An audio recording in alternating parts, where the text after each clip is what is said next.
वचन 32, मत्ती 25:32। और सब जातियां उसमें सामने इकट्ठी जाएंगी, और जैसा चरवाहा भेड़ों की बकरियों से अलग कर देता है, वैसा ही वो उन्हें एक दूसरे से अलग करेगा, और वो भेड़ों को अपनी ओर और बकरियों को बाईं ओर खड़ी करेगा। और हम ये सारा पढ़ने वाले हैं। राजा अपनी दाहिनी ओर वालों से कहेगा, हे मेरे पिता के धन्य लोगों, परमेश्वर को सबसे प्रिय और अनंत मोक्ष, आओ उस राज्य के अधिकारी हो जाओ और उसे स्वीकार करो जो जगत के आदि से तुम्हारे लिए तैयार किया हुआ है। क्योंकि जब मैं भूखा था और तुमने मुझे खाने को दिया, मैं प्यासा था और तुमने मुझे पाया, मैं परदेसी था, तुमने मुझे अपने घर ठहराया, नंगा था, तुमने मुझे कपड़े पहनाए, मैं बीमार था, तुमने मेरी सुई, मैं बंदी गृह में था, तुम मुझसे मिलने आए। तब उसको उत्तर देंगे कि हे प्रभु, हमने कब तुझे भूखा देखा और खिलाया, या प्यासा देखा आया? हमने कब तुझे परदेसी देखा और अपने घर में ठहराया, या नंगा देखा और कपड़े पहनाए? हमने कब तुझे बीमार या बंदी गृह में देखा और तुझसे मिलने आए? तब राजा उन्हें उत्तर देगा, मैं तुमसे सच कहता हूँ कि तुमने जो मनुष्य की नजरों में मेरे इन छोटे छोटे भाइयों में से किसी एक के साथ किया, वो मेरे ही साथ किया। मुझे यहाँ शायद थोड़ा और जोड़ना चाहिए, इस पर थोड़ा और सिखाना चाहिए, जिससे आपको सचमुच समझने में मदद मिले। परमेश्वर लोगों के साथ हमारे व्यवहार को व्यक्तिगत रूप में ले लेते हैं। उनका कहना है, तुम लोगों के साथ जैसा व्यवहार करते हो, ये समझता हूं मैं कि तुम मुझसे वैसा व्यवहार करते हो। जब हम किसी ऐसे के साथ अधीर होते हैं जो जितना संभव हो बढ़िया कर रहा होता है, पर शायद वो इतनी शीघ्रता से नहीं कर पाता जितना कि हम, फिर परमेश्वर ऐसा मानते हैं कि हम उनके साथ अधीर हो रहे हैं। जब हम किसी क्लर्क से असभ्यता से पेश आते हैं, जिनका दिन बहुत बुरा बीत रहा होता है और वो वहां नहीं होती हैं, और उनकी टेप खत्म हो गई होती है, उनकी मशीन में टेप खत्म हो गई होती है, और वो ठीक से काम नहीं कर रही होती हैं, और हम आग बबूला हो जाते हैं।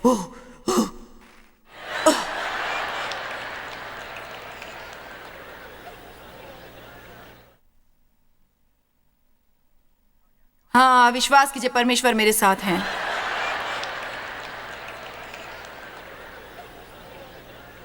तब वो बाईं ओर वालों से कहेगा, अब हम बकरियों के बारे में बात कर रहे हैं, हे श्रापित लोगों, मेरे सामने से उन अनंत आग में से चले जाओ जो शैतान और उसके दूतों के लिए तैयार की गई है। क्योंकि मैं भूखा था और तुमने मुझे खाने को नहीं दिया, मैं प्यासा था और तुमने मुझे पानी नहीं पिलाया, मैं परदेसी था और तुमने मुझे अपने घर में नहीं ठहराया, मैं नंगा था और तुमने मुझे कपड़े नहीं पहनाए, बीमार और बंदी गृह में था और तुमने मेरी सुधि न ली। तब वे उत्तर देंगे कि हे प्रभु, हमने तुझे कब भूखा या प्यासा या परदेसी या नंगा या बीमार बंदी गृह में देखा और तेरी सेवा टहल न की? तब वे उन्हें उत्तर देगा, मैं तुमसे सच कहता हूं कि तुमने इन मनुष्यों की नजर में जो इन छोटे से छोटे में से किसी एक के साथ नहीं किया, वो मेरे साथ भी नहीं किया।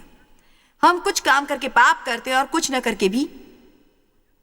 हम सही काम न करने पर भी उतने ही दोषी होते हैं जितना गलत काम करने पर होते हैं। अब एक धक्का पहुंचाने वाला वचन है। मैं सोच रही थी कि मुझे ये पढ़ना चाहिए या नहीं, क्योंकि यदि मैं वो पढ़ूंगी तो मुझे इसे समझाने की कोशिश करनी होगी, और आशा करती हूं कि वे कर पाऊंगी और ये अनंत दंड भोगेंगे, परंतु धर्मी अनंत जीवन में प्रवेश करेंगे। यहाँ उनकी बात से ये मतलब निकलता है कि यदि आप परमेश्वर से प्रेम करते हैं और दूसरे लोगों के लिए कुछ करते हैं और उसे परमेश्वर के प्रति अपनी सेवकाई समझते हैं, तो फिर आप स्वर्ग जाने वाले हैं। और यदि आप किसी और के लिए कुछ नहीं करते और कहते हैं कि आप मसीही हैं, पर आप सचमुच किसी और की परवाह नहीं करते, तब आप उस दूसरे स्थान पर जाने वाले हैं जिसके बारे में हम बात नहीं करना चाहते। इसे सुनकर हमें लगता है कि हम अपने कार्यों द्वारा बचाए जाते हैं, और हम जानते हैं ये सच नहीं। हम जानते हैं कि हम अनुग्रह द्वारा बचाए जाते हैं। पर मैं यहाँ थोड़ी गहराई में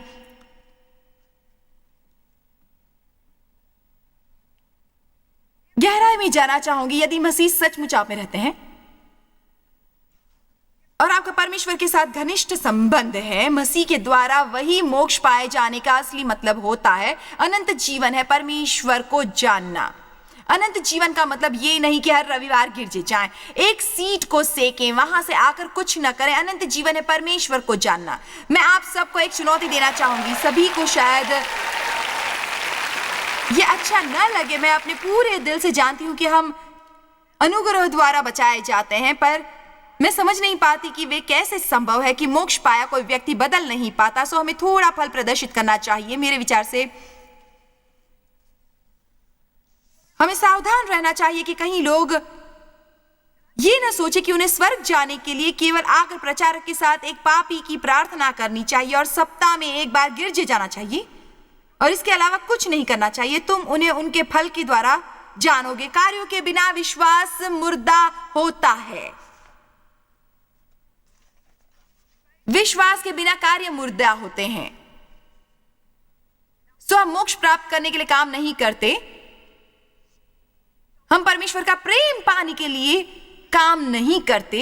हम काम करते हैं, हम परमेश्वर के काम करते हैं जब तक दिन का उजियाला होता है और अंधेरे के धरती पर फैल जाने से पहले हम बड़ी संख्या में प्रभु के काम करते हैं। हम परमेश्वर के कार्य करते हैं क्योंकि हमें मोक्ष मिला है और क्योंकि वे हमें प्रेम करते हैं। ये कैसे संभव है कि हम जानते हो कि परमेश्वर ने हमारे लिए क्या किया और हम सही प्रक्रिया न करें किसी तरीके से ये कहकर, मेरे परमेश्वर, जब मैं देखता हूं कि आपने मेरे लिए क्या किया और आपने मेरे जीवन को कैसे बदलाया और मुझे कितना आनंद है, मेरी कैसे इच्छा न होगी किसी और की मदद करने की। ये कैसे संभव है कि मेरी किसी और की मदद करने की इच्छा नहीं होगी। मेरे विचार से बहुत लोग सोचते हैं इसका मतलब यह है कि मेरी एक गवाही है, मुझे और लोगों के आगे प्रचार करने की कोशिश करनी पड़ेगी। मैं ये नहीं कर सकता। आपको शब्दों के साथ प्रचार करने की आवश्यकता नहीं है, तब अपने जीवन के साथ उसका प्रचार करें। आमीन। उसके कुछ समय बाद ही लोग आपसे इस बारे में बहुत से सवाल पूछेंगे कि आप इतने भिन्न क्यों हैं कि आपके लिए उन्हें बताना आसान होगा। इसका कारण यह है कि मैंने मसीह को अपना मुक्तिदाता कबूल किया और वे मुझे प्रेम करते हैं और मुझ में रहते हैं और उन्होंने मेरा जीवन बदला है।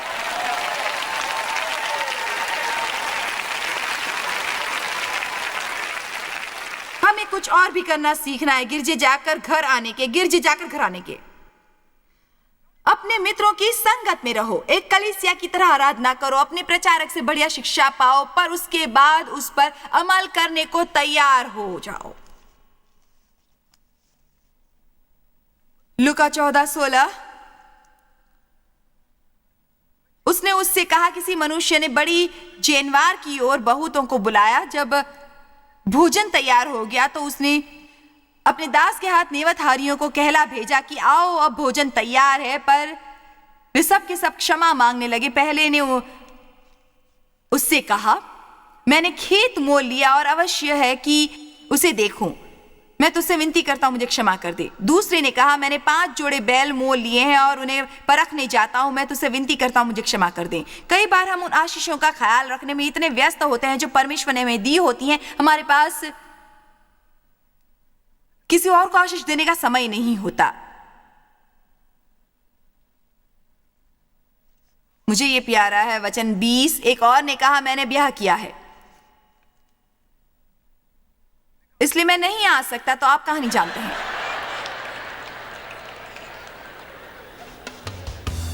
क्यों जानते हैं ना आप कहानी? तो आपका क्या बहाना है? हमारे लिए बहुत आसान होता है बहाने बनाना, और मुझे परेशान न करो कि तख्ती लगाना जिसके बारे में हम बात करते आए हैं। परमेश्वर जब भी हमें कुछ करने को कहते हैं, हमें बस ये करना चाहिए, हमें ये निश्चित करना चाहिए कि हम कोई बहाने नहीं बना रहे।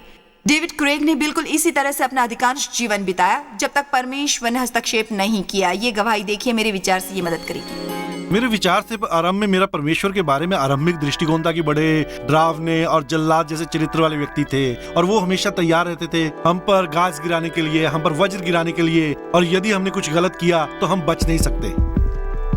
परमेश्वर के बारे में इस आरंभिक दृष्टिकोण ने डेविड की सोच को बिगाड़ दिया और उसे अपने मोक्ष के बारे में उलझन होने लगी। उसकी माँ के अन्य लोगों की मदद करने के नेक इरादे ने भी उसे दूर कर दिया। वो हमेशा फोन पर बातें करती थी, हर किसी के दिन के आरंभ से लेकर दिन समाप्त होने तक वो उनकी समस्याओं के बारे में बातें करती थी। मैं कहता था, पर माँ, हमारी समस्याएं कैसे हल होंगी? ज्यों ज्यों समय बीतता गया, हमें ये पता चला कि उन्हें सचमुच बहुत विरल होने वाला, सूजन पैदा करने वाला कैंसर था। वो एक बार केमोथेरेपी करवाकर लौटी थी, और हमारे पास केवल टीवी नहीं था, हमारे यहाँ एक स्थानीय चैनल आता था, और अलावा इसके यहाँ और कोई चैनल नहीं आता था। और टीवी पर एक महिला थी जिसके बिना मेरी माँ रह नहीं पाती थी। उन्हें उस महिला को सुनना होता था हर दिन या हर बार जब वो टीवी पर आती। उसके बाद वो उसे रिकॉर्ड करके रखना चाहती ताकि वो उन्हें सुन सके, बार बार बार बार सुन सके। मैं कहता आप ऐसा क्यों करना चाहती हैं, क्यों सुनना चाहती हैं? वो ऐसा क्या कहती है जो आप पहले से नहीं जानती है? वो कहती है वो मेरी मदद करती है, कैंसर से लड़ने में मेरी मदद करती है। इलाज करवाते हुए 2 वर्ष होने पर डेविड की माँ का देहांत हो गया। उसका क्रोध बढ़ गया और परमेश्वर और उसका विश्वास और डगमगा गया। और वे सचमुच बहुत परेशान थे, पर वे बाहर से उसे दिखाते नहीं थे। उनमें एक तरह का आक्रोश था और यदि वे परेशान नहीं होते वे ज्वालामुखी जैसे बन जाते। दरअसल मैं परमेश्वर से क्रोधित था कि उन्होंने मेरी माँ को मरने दिया, और मैं सचमुच जायस पर बहुत क्रोधित हुआ क्योंकि वो परमेश्वर का हिस्सा थी। जिस किसी का भी परमेश्वर से संबंध होता, मैं उससे कोई संबंध नहीं रखना चाहता। मैंने कहा ठीक है, यदि मुझे डॉक्टर बनना ही है तो मुझे उस पर ध्यान देना चाहिए। वही एक तरह का असली धर्म है। मैं विज्ञान पर अपने ज्ञान को आधारित कर सकता था और फिर मैंने वैसे ही किया। डेविड भागकर मेडिकल स्कूल गया। वहीं आकर उसे भविष्य में होने वाली पत्नी एलिसन से प्रेम हुआ। उन्होंने शीघ्र विवाह किया और डॉक्टरी प्रैक्टिस आरंभ करने के लिए वो दूसरे शहर चले गए। उसके बाद जो हुआ उसने डेविड के विश्वास को टूटने के कगार पर ला दिया। सो हम वहाँ रहने लगे और हमने प्रैक्टिस आरंभ कर दी और हम एक घर में रहने लगे। और फिर हम लोग जब हमने घर का काम आरंभ किया मेरी तबीयत बिगड़ने लगी। हमें लगा शायद उसका कारण तनाव था, क्योंकि हम हर रोज घंटों तक काम किया करते थे। हमने कई परीक्षण करवाए और हमने परजीवियों के और कई चीजों के परीक्षण करवाए, पर उसकी हालत दिन प्रतिदिन बदतर होती गई। हमें तब पता चला जब हम घर की तोड़ फोड़ कर उसे दोबारा बना रहे थे कि पूरी की पूरी छत फफूंदी से भरी हुई थी। और लेबोरेटरी के अध्यक्ष ने असल में डेविड से फोन करके कहा कि उस घर से बाहर निकलो। मैंने 20 वर्षों में इतनी फफूंदी नहीं देखी, जबकि हमें सिर्फ 6 महीने हुए थे। 6 महीनों के बाद मर्ज की निर्णायक पहचान हुई। एलिसन में फफूंदी का जहर फैल गया था, जो एक जानलेवा समस्या थी। उन दिनों मुझे वस्तुएं खोने के विचार से अधिक कष्ट इस बात से हुआ कि डॉक्टर बुनियादी रूप से कह रहे थे हमसे कि बस घर जाओ और वहीं जाकर मरो। अपनी पत्नी की मदद ना कर पाना मेरे लिए सबसे हताशाजनक बात थी जिसकी मैं कल्पना कर सकता था। मेरा मतलब आप जानते हैं, मेरे लिए बहुत कठिन था अपनी माँ को देखना धीरे धीरे मौत के मुंह में जाते हुए, और इसके अलावा सहन करना हर प्रकार के इलाजों को जिनसे कोई फायदा नहीं। वे अकेलापन महसूस करते थे। उसके बाद मेरे परिवार वाले उन्हें फोन करते, मेरी माँ और पिता जो कहते कि तुम उसका इलाज क्यों नहीं करते डेविड, तुम एक डॉक्टर हो। मेरे दूसरे मरीज भी थे जिन्हें इस समस्या से 1 महीने में मुक्ति मिली थी और उनके जीवन पूरी तरह बदल गए थे, पर ऐसा नहीं हो रहा था एलिसन को, जिसे मैं प्यार करता था। कोई भी चीज राहत नहीं दिला रही थी एलिसन को, डर से या डेविड को विश्वास की कमी से, जब तक टीवी पर एक जानी पहचानी आवाज नहीं गूंजी। मैं रात भर जाकर चैनल बदलती रहती, तब मुझे वो आवाज सुनने को मिलती। मुझे याद है मुझे उस आवाज से बहुत चिढ़ होती थी और मैंने सोचा चलो कम से कम ये टीवी देख रही है, कम से कम विज्ञापन देखने से तो ये अच्छा है। मैं जानता था कि एक परमेश्वर थे, पर मुझे ये विश्वास नहीं था कि वो इसकी मदद करेंगे। पर मैं उसके आड़े आने वाला नहीं था। मैंने ये तय किया धीरे धीरे वो देखने में बहुत आदी होगी और मैं ये समझ गया कि ये वही महिला थी जिसे मेरी माँ देखती थी। वो जॉयस नहीं थी, वो ये औरत या वो औरत थी, ये वही आवाज कितना थी। अच्छा होता है ये कह पाना, चाहे मेरे जीवन में कैसी भी समस्या हो, मैं परमेश्वर पर विश्वास करूंगा। वो मुझसे प्रेम करते हैं। मुझे डर में जीने की आवश्यकता नहीं है। परमेश्वर मेरी ओर है और मुझे अपनी समस्या उनके हवाले करनी चाहिए। अपनी चिंता त्याग कर आगे बढ़कर अपने जीवन का आनंद लेना चाहिए जब परमेश्वर मेरी समस्या पर काम कर रहे हैं। पहले मैं ये कहता था कि मैं किसी की सुनने वाला नहीं हूँ। मैं गिरजे में गया और वहीं बड़ा हुआ हूँ और मैं सब जानता हूँ, और हमने ऐसा भी किया है और वैसा भी किया है, और जानते हो मुझे लगता है जैसे सभी मेरे कर्जदार हैं। मैंने जितना अधिक उन्हें सुनना आरंभ किया तो मुझे महसूस होने लगा कि मैं इस बारे में गलत था, मैं उस बारे में गलत था। मुझे अपनी गलतियों का एहसास हुआ और पता है मैंने क्या कहना आरंभ किया, जानते हो? मैं इसके अलावा क्या देख रहा हूं? मैं नहीं जान पाया कि मैं गलत कह रहा था। डेविड ने परमेश्वर से भागना बंद कर दिया, बहाने बनाने छोड़ दिए, और अब उसका मसीह के साथ एक दृढ़ संबंध है। जहां तक एलिसन की बात है, वो अभी भी फफूंदी के बचे खुचे प्रभावों से निपट रही है। आज इतना फर्क है कि डेविड उसके साथ है और सत्य की ओर उसका मार्गदर्शन कर रहा है। डेविड ने बहाने बंद कर दिए और मैं आपको प्रोत्साहित करना चाहती हूँ कि आप भी वैसा कर सकते हैं। कृपया बाकी की शिक्षा का आनंद लें। उसके बाद मैं कुछ मिनटों में लौट कर आऊंगी आज के प्रोग्राम की समाप्ति करने के लिए। मत्ती 20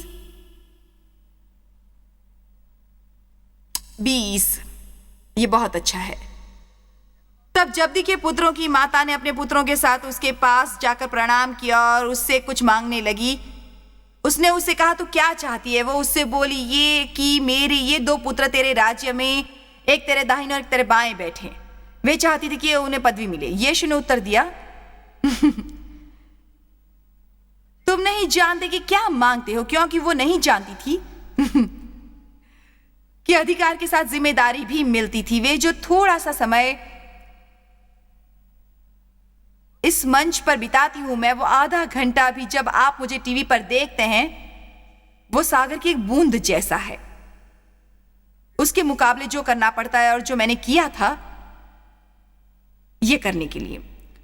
जो कटोरा मैं पीने पर हूं, क्या तुम भी पी सकते हो? क्या तुम उसका बपतिस्मा करवाने को तैयार हो जिससे मेरा बपतिस्मा हुआ है? और वो था आग का बपतिस्मा। उसने कहा, जो कटोरा मैं पीने पर हूं, क्या तुम भी पी सकते हो? तुम मेरा कटोरा तो पियोगे, पर अपने दाहिने बाएं किसी को बिठाना मेरा काम नहीं, पर जिसके लिए मेरे पिता की ओर से तैयार किया गया उन्हीं के लिए है। ये हमें लोगों के स्वभाव बताता है। ये सुनकर 10 चेले उन दोनों भाइयों पर कुद्र हुए। तुम क्या सोच कर आए हो? क्या तुम्हें अधिकार मिल जाएगा? यीशु ने उन्हें पास बुलाकर कहा, यीशु वो जानने का कारण जो वे जानते थे और वे सब जानते थे, उन पर ऐसे लोगों के साथ रहना सचमुच कठिन होता होगा। यदि आप सोचते हैं कि मोक्ष न पाए किसी संबंधी के साथ समय बिताना कठिन है, तो आपको ये करना चाहिए। मैं जानती हूं कुछ अभी से क्रिसमस के नाम से डर रहे हैं। वे अभी से सोच रहे हैं, मुझे अपना सारा दिन उन मोक्ष न पाए लोगों के साथ बिताना पड़ेगा। यीशु ने उन्हें पास बुलाकर कहा, तुम जानते हो कि अन्य जातियों के हाकिम उन पर प्रभुता करते हैं और जो बड़े हैं वे उन पर अधिकार जताते हैं। वचन 26, परंतु तुम में ऐसा न होगा, परंतु जो कोई तुम में बड़ा होना चाहे वो तुम्हारा सेवक बने, और जो तुम में प्रधान होना चाहे वो तुम्हारा दास बने। वैसे ही जैसे मनुष्य का पुत्र सेवा करवाने नहीं बल्कि सेवा करने आया था और बहुतों के लिए अपना जीवन देने। तुम्हें भी वही काम करना चाहिए। सबसे महान व्यक्ति वो है जो तैयार हो पांव धोने के लिए, किसी के भी मशहूर लोगों के पांव, ऐसे लोगों के पांव जिन्हें वो नहीं जानता, अपने परिवार के पांव। मैं फिर से कहना चाहूंगी, मैं असल में पांव धोने के बारे में नहीं कह रही, मैं उसके आत्मिक पक्ष के बारे में बात कर रही हूँ, जहां हम लोगों के लिए छोटे छोटे काम करते हैं। मेरे विचार से हम बड़े कामों पर इतना ध्यान लगाते हैं कि हम छोटे कामों को भूल जाते हैं। माना यीशु का जीवन भरा हुआ था बड़ी चीजों से, पर बहुत सी छोटी चीजें भी थीं जिसे वो देखते थे, उन पर ध्यान देते थे, रुकते थे, बात करते थे, चंगा करते थे। मरकुस 9:30।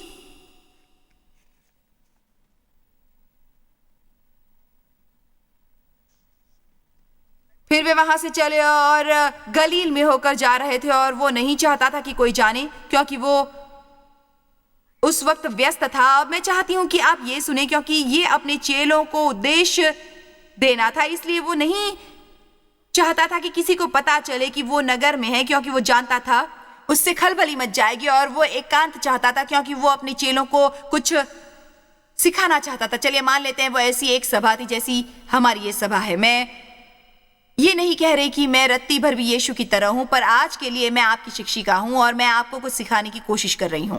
वे उन्हें बताने को तैयार हो रहे थे कोई आध्यात्मिक महत्वपूर्ण बात। यीशु ने कहा कि मनुष्य का पुत्र मनुष्य के हाथ में पकड़वाया जाएगा और वे उसे मार डालेंगे और वो मरने के 3 दिन बाद जी उठेगा। वे उन्हें धीरे धीरे सत्य बता रहे थे। वो कहते, देखो मुझे मार दिया जाएगा, मैं मर जाऊंगा, मैं 3 दिनों तक कब्र में रहूंगा, पर मैं मरकर भी जी उठूंगा। पर यह बात उनकी समझ में नहीं आई। क्या कहा तुमने? तुम्हें मार दिया जाएगा, मरोगे कब्र? फिर वे कफरनहूम में आए और घर में आकर उसने उनसे पूछा, मुझे ये प्यारा है, कि रास्ते में तुम जिस बात पर विवाद करते थे, बेशक वे पहले से जानते थे। वे चुप रहे क्योंकि मार्ग में उन्होंने आपस में यह वाद विवाद किया था कि हम में से बड़ा कौन है। प्रभु मदद करो, यीशु कह रहे थे, मैं मरने के लिए तैयार हो रहा हूं, मैं मरने के लिए तैयार हो रहा हूं, कोई मुझे मारने वाला है, मैं मरने वाला हूं, मैं 3 दिनों तक कब्र में रहने वाला हूं, मुझे नर्क जाना होगा और शैतान से नर्क और मौत की कुंजियां छीन लेनी होगी, मैं मरकर दोबारा जीवित होऊंगा। और यहां वे लोग ये बहस कर रहे थे कि उनमें कौन सबसे महान है। आप आज के संदेश के बारे में क्या करने वाले हैं? क्या आप घर जाकर सुबह तैयार होकर दोबारा गिरजे जाएंगे?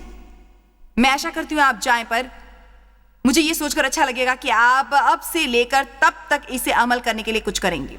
अच्छा, अब अंतिम वचन फिलिपियो 2, मैं आपको यह समझाने का एक और मौका देने वाली हूं।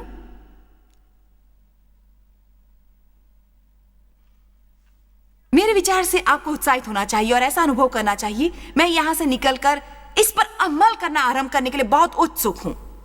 मैं ये जानने के लिए व्याकुल हूं कि परमेश्वर ने आज मेरे लिए क्या सोचा है। कितने अपने जीवन में अधिक शक्ति चाहते हैं?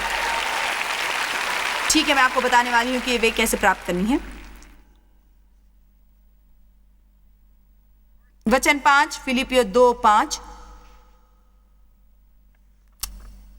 जैसा मसीह यीशु का स्वभाव था वैसा ही तुम्हारा भी स्वभाव हो, विनम्रता में उन्हें अपना उदाहरण बनाएं और आत्मिक पांव धोने वाले नहीं हो सकते यदि आप में विनम्रता न हो, वरना आप हमेशा ढूंढने की कोशिश करते रहेंगे कोई बेहद उच्च पदवी ताकि आप अपने बारे में अच्छा महसूस कर सकें।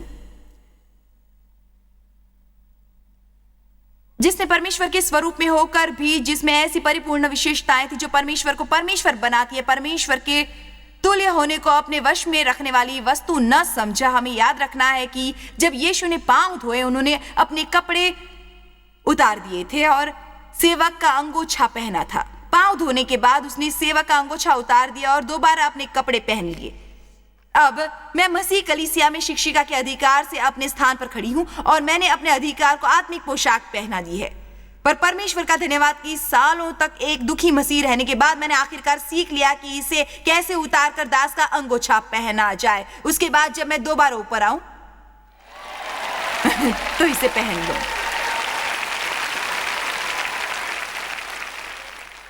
वरन अपने आप को ऐसा शून्य कर दिया, अपने सभी अधिकार और न्यायोचित मर्यादा को त्याग कर और दास का स्वरूप धारण किया। हम सोचते हैं कि दास होना एक कुर्बलता है, वो शक्ति का सबसे उच्च साधन है, स्थान है जो हम पा सकते हैं, विशेष रूप से यदि हम वे इसलिए कर रहे होते हैं क्योंकि हम जानते होते हैं मसीह कौन है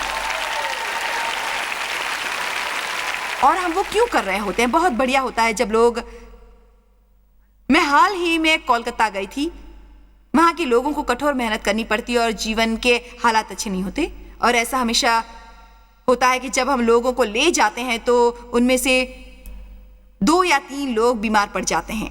हमें पता होता है कि वो बहाना हमें वैसे काम करने जाने का मूल्य देना पड़ता है। हाल ही में मुझे अपने एक प्रचारक मित्र रेस्टोरेंट में मिले और उन्होंने कहा, मैं उस तरह के काम करने के लिए आपकी सचमुच प्रशंसा करता हूं, आपको वो करने की आवश्यकता नहीं है, आपकी सेव का एक अच्छे स्तर पर है। मैंने कहा, नहीं, 1 मिनट रुकिए, मेरे लिए ये करना जरूरी है। लोग यही बात नहीं समझते। ऐसा है कि मैं शायद ये कह दूं कि मैं कहीं भी हो सकती हूं, मुझे वहां होने की जरूरत नहीं है, पर मुझे सचमुच वहां जाने की जरूरत है। हेलो, मैंने कहा कि यदि मैं वहां जाने को तैयार नहीं हूं, फिर मुझे यहां होने का कोई अधिकार नहीं है। आपको अपने गिरजे में आराधना के मार्गदर्शक होने का अधिकार नहीं यदि आप वहां जाने को तैयार नहीं है जहां आपके शहर में दुखी लोग हैं। ओह, मैं बहुत अच्छा प्रचार कर रही हूं, मुझसे सहन नहीं हो रहा। अच्छा, लगभग हो गया है। और मनुष्य के रूप में प्रकट होकर अपने आप को और दीन किया और यहां तक आज्ञाकारी रहा कि मृत्यु, हाँ, क्रूस की मृत्यु भी सह ली। इस कारण, क्योंकि वह इतना दीन बना। मुझे ये प्यारा है, परमेश्वर ने उसको वो नाम दिया जो सब नामों में श्रेष्ठ है कि जो स्वर्ग में और पृथ्वी पर और जो पृथ्वी के नीचे है वे सब यीशु के नाम पर घुटना टेकें। आप चाहते हैं आपके पास शक्ति हो, जब आप उस नाम को इस्तेमाल करें तब वे काम करने आरंभ करें जो परमेश्वर आपसे करने को कहें, नियमित रूप से आपसे करने को कहें।